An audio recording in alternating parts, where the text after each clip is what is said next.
So who among us hasn't gotten home from work or school, changed our clothes, flipped on the television and surfed the channels, looking for something that will let us set the day aside, slow our breathing, and quell our thoughts? Maybe we're looking for something funny or poignant, a modern day fairy tale, or a morality play, or a melodrama.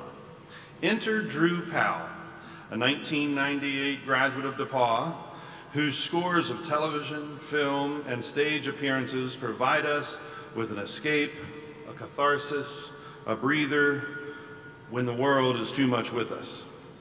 Drew has played sinners and saints, cops and robbers, a security guard, a bartender, a football player, and a cadet. He has been a detective and a warden and a Marine. He portrayed the upstanding Haas Cartwright and a thug who inspired Bruce Wayne to become Batman. He lets us believe that the good guys win and the bad guys get caught, eventually. Or maybe transmogrified into a zombie.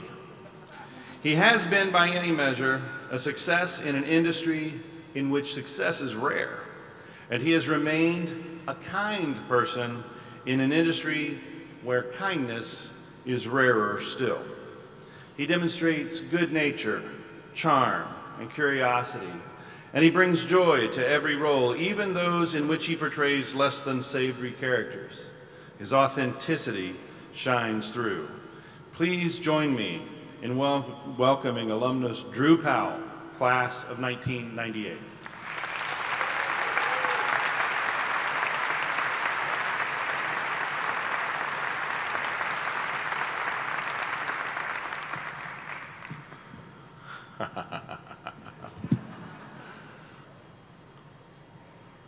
Thank you, Dr. McCoy, Chairman Kathy Fravik, the rest of the Board of Trustees, and distinguished guests. I got to start off with an apology. I've been a part of 2 graduations at DePauw, and both of them have been rained out. I mean, rained in, really. I can only conclude that it's my fault, but let's stay positive, shall we? Just like you said, Liam. I mean, who wants to have that beautiful scene in the Houghton Memorial Quadrangle with the banners and the things? And, I mean, we could be right here in the spot where I played intramural basketball. I mean, I was sweating on that floor, all over it. Well, frankly, I don't care where we are. Just being here with you is a thrill for me. And what a tremendous honor it is to be standing here in the footsteps of so many distinguished commencement speakers who have come before me. Just last year, one of DePauw's most distinguished alumni, the great Vernon Jordan, stood right here at this podium. Well, no, he got to go out to the quadrangle. He stood, it was beautiful, it was great. But the point is, he stood at a podium as a commencement speaker. I mean, this is a man who worked with Martin Luther King Jr. He's been an advisor and confidant to presidents and leaders around the world, a true legend. Naturally, his successor should be a guy who played a nearly naked zombie monster on a Batman TV show. Joking aside, this is one of the greatest honors of my life, and I am grateful to you for inviting me. I am humbled. And also not humbled. I mean, this is awesome. I mean, look at this, look at you. I mean, I also wanted to take a moment to say I am so grateful to be awarded the DePauw University Arts Medal. And please know, Dr. McCoy, that I will be wearing this medal every time I meet a director or producer to prove to them that I must be immediately hired as I have achieved perfection in the arts. This will happen. I admit, thinking about what to say to you all has been pretty consistently on my mind for the last 4 months since Dr. McCoy brought the invitation to me. It kind of feels like I've been writing a term paper that but I haven't studied or gone to class for the last 2 decades. I'm friggin' exhausted, mentally. I mean, it's a lot of pressure, guys. I mean, if I don't get this right, you guys are gonna become degenerates living in your parents' basement. I mean, that's how I understood it. I don't know. It's kind of hard because there's not a lot of people you can ask for advice on how to do this thing effectively. As it happened, 2 weeks ago, I was in New York City at my old gym, and I was working out with Chelsea Clinton. Gotta pick up that name I just dropped. Anyway, Chelsea, we're new best friends.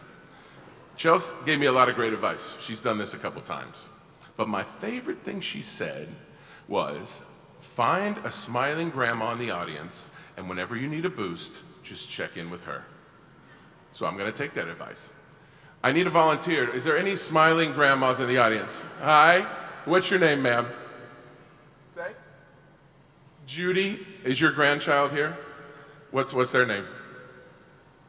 Quincy? All right, Judy. So listen, me and you, all right? I need you. All right, me and you, Judy. All right, here we go. The way I see it, the gathering of people at a university commencement consists of 3 groups. 1, administration, faculty, and staff. 2, family and friends. And 3, most importantly, you, the graduating class. Actually, I think that was 6 different groups of people. Did I mention I'm not a math major? I was not a math major at DePauw. My point is, when I reflect on my time here at DePauw, very often the first things that come to mind, well, no, the first things after the things that I can't say at this podium. Boulder Run. Anyway, the first things after those things are the administrators, faculty, and staff who left an indelible impression on me. Folks that make this place run, from the administrators who keep the lights on, to the staff who serve lunch and clean the gym and police the grounds, send commencement speakers emails politely asking for information for the 7th time. Sorry, Michelle and Betsy. To the faculty who guide and shape the young minds that pass through these hallowed halls. We salute you. My friend and former professor and academic advisor Tom Chiarella told me recently, with clearly very little humility, that he figures that out of 30 to 40 professors that we students encounter in our 4 years at DePauw, odds are at least 6 of them will have a profound impact on our lives. I think he's right. For example, I can still hear Dr. Leslie James in my New Testament class saying, "Andrew, isn't it a beautiful day for the learning?" And though it was 8 a.m. on a Friday and my head was pounding because Thursday night was the new Saturday night once I got to college, also Saturday night was still Saturday night. My point is we had a lot of fun in college. You know what I'm saying. You feel me? But even though my head was pounding, I actually did get excited about the learning because of the energy and enthusiasm of Dr. James. And there were so many others. I wish I could name them all, but so many that impacted me. There is one other that I'd like to mention, Steve Tim. Is Steve Tim here today? Steve freaking Tim. That's right. This is the man who gave me my one and only C in my entire school career. I'm talking since kindergarten, people. It was in his class, wait for it, beginning acting. I got the transcript right here. C. Well, joke's on you, Steve. Because I played a mute dancing bear on Broadway in the Pee Wee Herman show, and wore short shorts in a Jack in the Box commercial, and was a bartender who hit on Pam in the office. Beginning acting. Take that. I love you.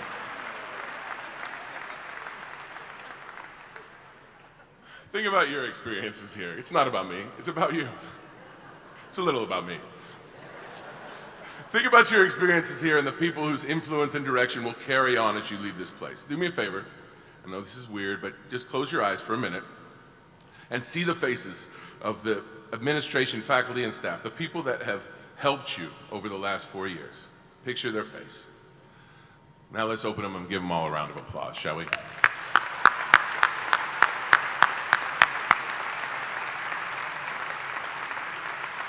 The next group, the family and friends, the family. Do you remember your first day on campus? Oh, I do. Walking past Pioneer Chapel, strolling past the Allen Athletic Center, seeing these mouth-breathing Neanderthals, and then realizing, oh no, I'm at Wabash! Anyway, once I finally got down to DePauw, I got here and I got that feeling. I don't know how to describe it. I was anxious. My stomach was in knots. I was sweaty. I should have probably not had the 2 GCBs at Marvin's, but I also felt excitement and anxiety and fear and joy and melancholy. And that's not just because I also ordered the Marvin's Wet Burrito, which is as big as your head. It was that feeling, like it partly ready for independence and partly homesick before my folks had even left. But when the bed's been made and the $700 worth of Target and Bed Bath & Beyond products have been put away, and you walk your family back to the car and give them a hug and then run back to see if there's anyone cute on Longden 2. Your family, from almost everyone I've ever talked to about it, sits in the car and cries for a good 10 minutes before they can leave. I see a lot of nodding heads out there. And let's face it, those checks don't write themselves. The care packages don't magically appear in the mail. It's the moms and dads and brothers and sisters and grandparents, Judy, and aunts and uncles and cousins and friends who might as well be family, and dogs and your dog's friends and your dog's friends. The point is, there's a lot of people that are at least partially responsible for you guys being here right now. It was definitely true for me. In fact, my family are here today. Aunt and uncle, Lincoln and Gloria, my sister, Elizabeth, class of '05, with her husband Jeff and their kids Charlie and Maggie, my brother Than, class of 2000, who flew in all the way from North Carolina for less than 24 hours to be here, and my parents, Jim and Peggy Powell, who put all 3 of us through this incredible institution with the help of scholarships. Thank you, Mr. Copeland, Mr. Rector, and Mr. Lilly. You are truly the people that I want to be when I grow up. I love you, and I want to thank you all for being the firm foundation from which I've been able to build my dream life. And I want to particularly thank my wife, Veronica, because guess what, guys? Marrying an actor, it's not a walk in the park. She didn't marry a movie star like Clooney or Harrison Ford, although I totally get why you would get us confused. She married a guy who's been scrapping and clawing his way to the top of the ladder for as long as we've been together. So thank you, darling, for sticking with me, for lifting me up, for having my back. I love you. Yes, and to my son, Leo, I love you too, buddy. And if you weren't already as big as your mother, I'd hold you up like Simba in The Lion King. You are my pride and joy, pun intended. One more time, I want you guys to close your eyes, and I want you to picture your people, your tribe, whether they're here or not. Think about them and see their faces. And now let's give them all a big round of applause for what they've done for you.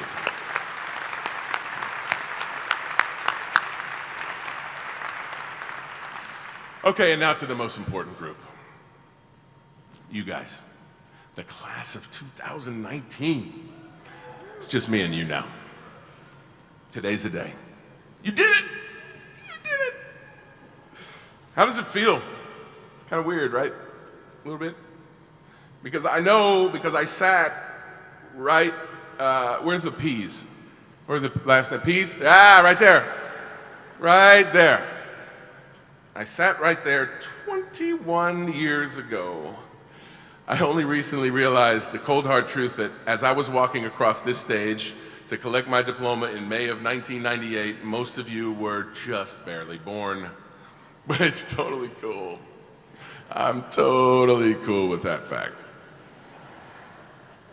Anyway, as I sat there trying to listen to my commencement speaker, former Senator and great American Lee Hamilton of the class of '52, I had only what I can describe as an out-of-body experience. It felt like I was looking down on myself, sweating, and in my cap and gown, and I had this curious thought: how did I get here?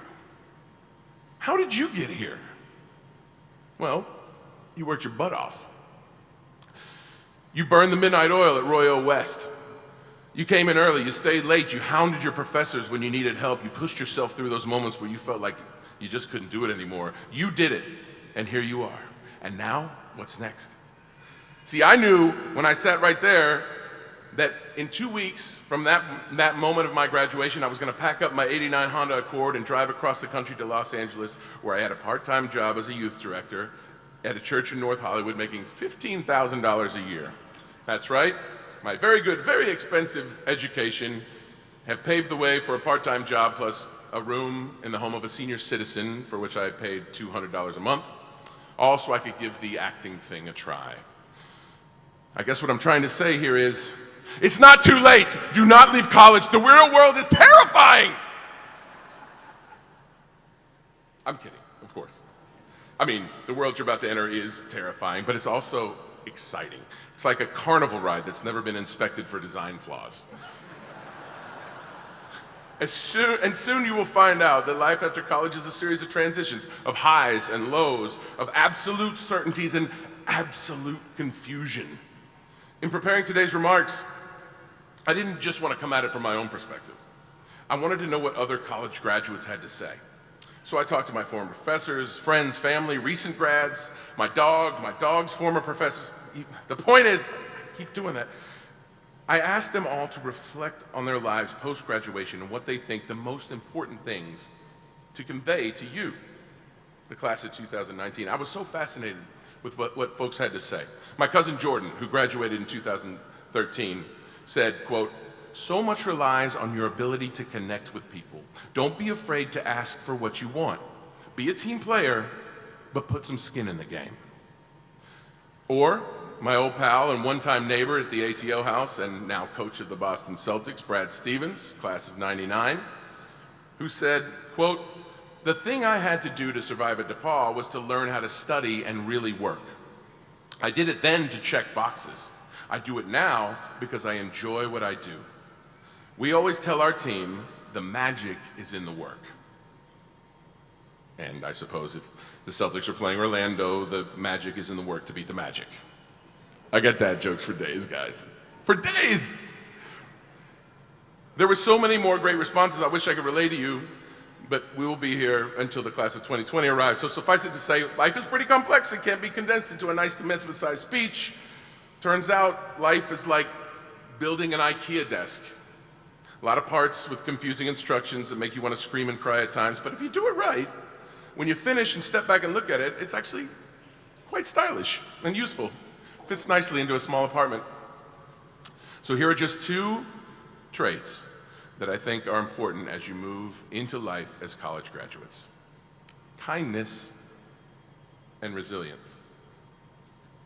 2 weeks after I sat there in the peas, I was pulling out of the driveway at State Road 39 in Lebanon, Indiana, headed for California. As I watched my family fade in the rearview mirror, I wiped the tears from my eyes and I reached for my most prized possession, my music. You see, children, your parents back in the 90s used to have CDs. Yeah, it's what we used when someone decided tapes were no longer useful and before you could put every song ever recorded on a microchip. Music was, is, and always will be a constant companion for me, a language that speaks more powerfully than words. And that was never more true than this epic Change My Life road trip. So I'm going to highlight a few of the songs that I listened to on that drive as we talk about these two important things. Side note, I've taken the liberty of making you an entire mix with these songs and some other relevant songs on Spotify under the title Drew Powell's Mix CD for DePauw University class of 2019. You can check it out on your way home, yeah. Not right now, put your phone down on the way home. The first song I popped in as I cruised west on I-70 was by the late, great Tom Petty. Into the great wide open, under the skies of blue, into the great wide open, a rebel without a clue. And that's exactly what I was, a rebel with no clue of what to expect once I got to California. And I know right now there are some of you that know exactly where you're going and exactly what you're going to do and have known for some time. Still, some of you are going to just try something because, well, college is over and you need a job. Some of you are going to go to grad school because, well, college is over and you need to go back to college. Still, some of you have no idea what you want to do with the rest of your life and are going to go work at Chili's for a minute till you figure it out. Well, I say, good for all of you. And hook me up with some baby backs when I come in. The truth is, there's no right path. And as I stand here today and look back on the path I took, the twists and turns and mountains and valleys are incredible. And I could have never predicted any of it as I was sitting where you are now. I can tell you, it does help to talk to folks who have gone before you. One of the things that is most impressive to me about this university is how its alumni look out for each other. I've heard many stories of recent grads getting help from fellow alums. It happened for me. People like Bill Hayes, class of 1947. He graduated 72 years ago, I think. Again, not a math major, but he helped me when I got to Hollywood. He took care of me. I encourage you to look for folks who have been down the path before you so you can help, so they can help. And then when it's your turn, when the young generation comes to ask you, make sure you return the favor. A little kindness goes a long way. Which leads me to my next song on the Road Trip Mix CD by the great Bill Withers. Lean on me when you're not strong. Sing it if you know it. I'll be your friend. I'll help you carry on. I love the harmony. For a hill won't be long till I'm gonna need somebody to lean on. I got my first job, you sound beautiful by the way, I got my first acting job by accidentally poking myself in the eye. But I kept that job by listening to my dad's advice to be kind. In January of 1999, I got an audition for a new show on Fox called Malcolm in the Middle. You may have heard of it. I was auditioning for Tough Cadet number 2. I was in a tiny room filled with about 6 producers, the director, and the casting team. My opening line was, "Coming on the floor, 10 Hut," and I was supposed to salute. Well, I was a little nervous, as you might imagine, and the adrenaline was flowing. So when they said, "Go ahead, Drew, whenever you're ready," I pretended to look down the hallway, and I said, "Coming on the floor, 10 Hut." Ah, son of a... You know, that word. It hurt. I couldn't open my eye. And I expected them to show me the door, and it was silent for a minute, but then the laughter started. And then the laughter continued.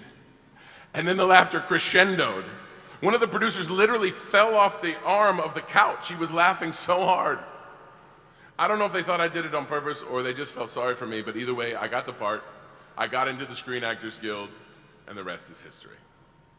Sometimes what seems like an abject failure can turn into something great. And please remember that for those moments when you poke your own self in the eye in your life. Cut to my first day on set, CBS Radford Studios. I'm on the phone, one of those phones, with my mom and dad, and they showed me to my trailer. A trailer! It was so awesome. As we said our goodbyes, my dad said, "Just remember to be yourself and remember to be kind."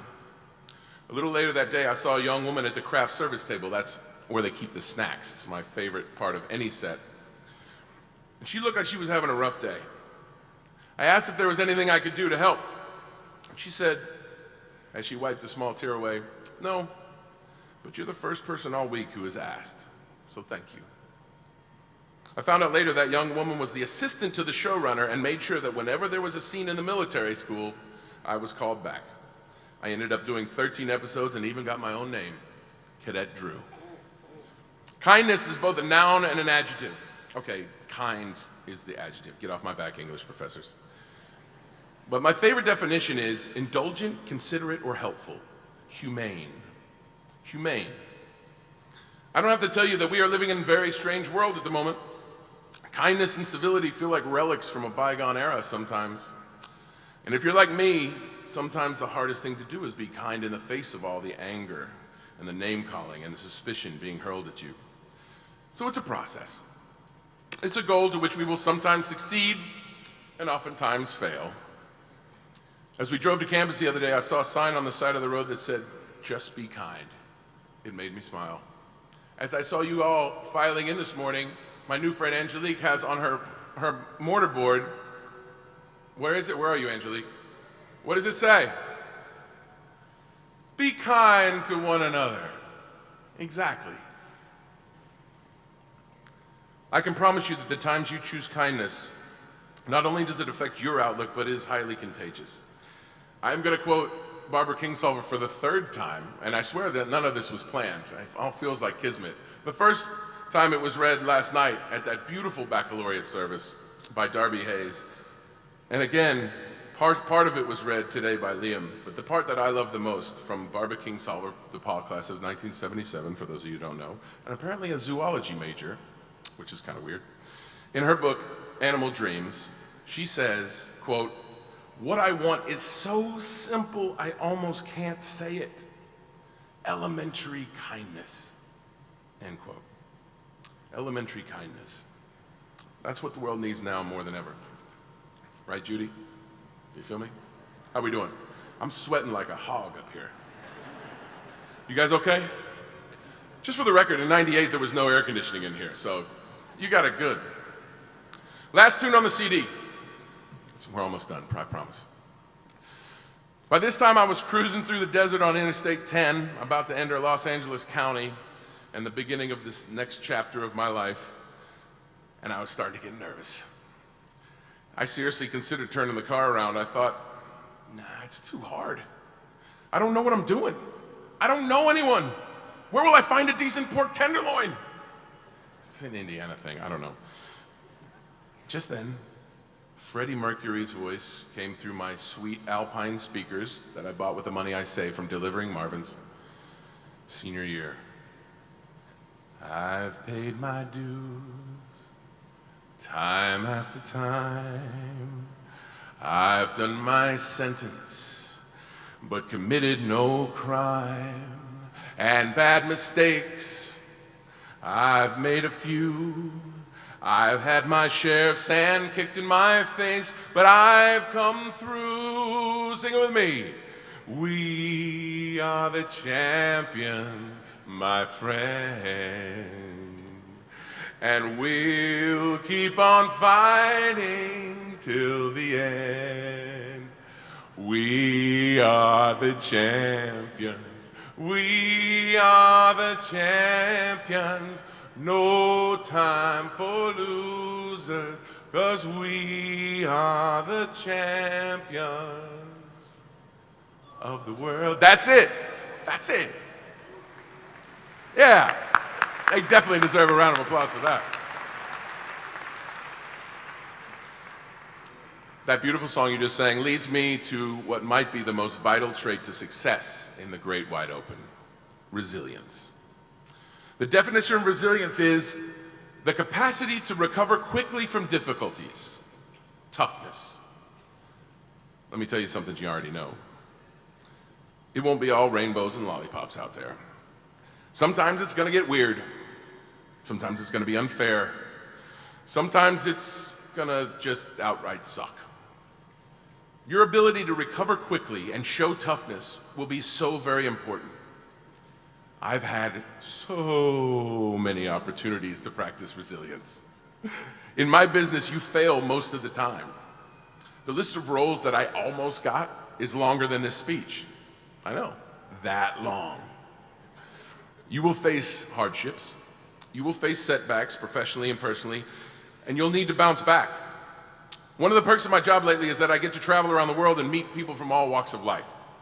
I am continually blown away by the resilience of human beings, like Finn and Jake, two kids I met at a Comic-Con in London, both of whom are confined to wheelchairs with degenerative diseases, but whose positive attitude about their life blew me away.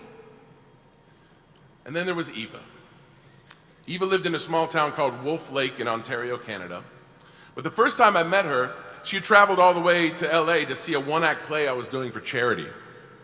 She was a fan of the Bonanza prequel that Dr. McCoy mentioned, called The Ponderosa. Judy, do you remember Bonanza? Yeah. I played Haas Cartwright. Yeah. Yeah, thank you. Thank you. You're really good at this, Judy. Eva had a debilitating arthritis that forced her to use 2 canes to help her walk. So getting around was difficult. Getting all the way across the continent by herself was darn near miraculous. But that was nothing. Eva had undergone over 100 chemotherapy sessions to treat multiple bouts of cancer. But believe me when I tell you, there was not a more positive person who ever walked the face of the earth than Eva. She traveled every year to see our annual charity show until her body finally could take no more chemo, and she entered hospice care. She would send daily emails about life in room 203 of the Wolf Lake Convalescent Center. She took joy in the snow falling outside her window, the red and orange sky from the sunset, and the good cup of coffee the nurse had brought to her. It became a daily reminder for me to appreciate what I have and to remember that if Eva could show that kind of resilience, I could too. This university, even in the 4 years you have been here, has had its share of difficulties, just as it did in Vernon Jordan's day, just as it did when I was here, just as every university does at one point or another. Like any family, we must recover quickly from these difficulties and show toughness. We must also take care of each other. We must be a community that supports each other, particularly in a time of transition. You guys are entering a world that sometimes feels like a bizarre alternate universe. And that is why we need places like DePauw now more than ever. As a general rule, and I've met several of you over the course of the last 48 hours, but as a general rule, I find your generation to be more accepting of others regardless of who they are. You're more willing to speak up when you see injustice. You understand the importance of saving our planet. You don't even know a world without Beyonce. I can see your halo. Halo. Halo. We need for you to be active in your communities. We need for you to vote. We need for you to not accept bigotry and fear as a way to live life. We need you to be kind. We need you, the class of 2019, to go into the world and say, we will be the change. We will lead the way back to civility. We will be resilient. You can, and you will. How do I know? Trust me.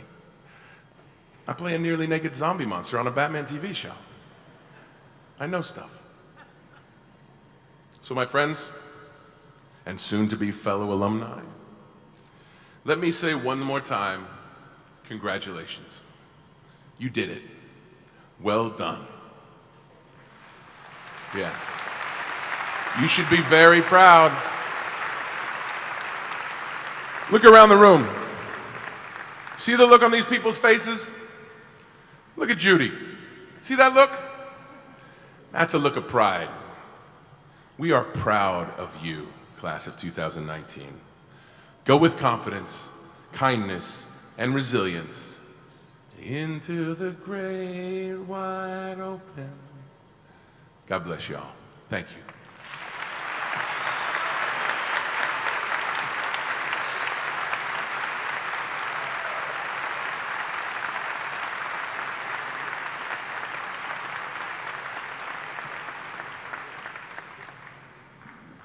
I now call Dr. Ann Harris, Vice President of Academic Affairs, to assist me.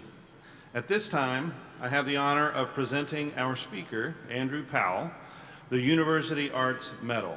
This award recognizes accomplishments of those citizens in our society who devote themselves to furthering artistic excellence, creativity, and innovation. The expressive endeavors of these thinkers and doers and innovators not only bring beauty and grace, color, joy, and laughter into our lives, they inspire, challenge, provoke, prod, and confront, thereby enlightening and defining our lives as human beings.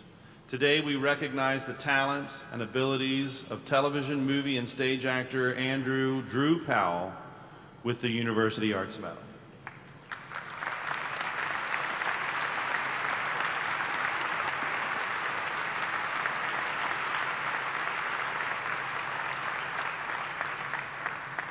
President McCoy, may I present Andrew Drew Powell, internationally known actor, to receive the University Arts Medal.